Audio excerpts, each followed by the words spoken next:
নিজেকে একটু বলবো দান করার জন্য। আপনারা আমাদের সহযোদ্ধা, আপনারা আমাদের সহকর্মী। বাংলাদেশের পুনর্গঠনে আমরা বছর বাংলাদেশ পুনর্গঠনে আমাদের স্মার্ট প্রস্তাব রয়েছে আপনাদেরকে নিয়ে, সাংবাদিক ভাইদেরকে নিয়ে, মিডিয়াকে নিয়ে, রাজনীতিকে নিয়ে হেফাজত ইসলাম নতুন এক প্রকল্পে নতুন এক হাইপোথিসিসে যেতে চাই।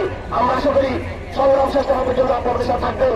আমরা কোন উগ্রবাদী এজেন্ডা নিয়ে আসি নেই, অন্যায়ের বিরুদ্ধে প্রতিবাদের উগ্রবাদ নেই, খুনের বিরুদ্ধে প্রতিবাদ উগ্রবাদ নেই, খুনের বিরুদ্ধে প্রতিবাদ এটা উগ্রবাদ নেই, এবং দাসত্বের বিরুদ্ধে আধিপত্যের বিরুদ্ধে প্রতিবাদ করা এটা উগ্রবাদ নেই।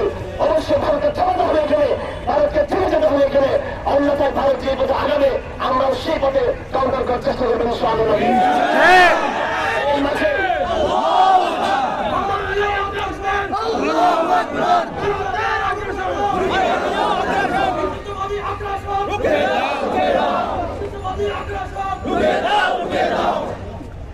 আমার ভাইয়া, আমি বেশি কথা বলবো না।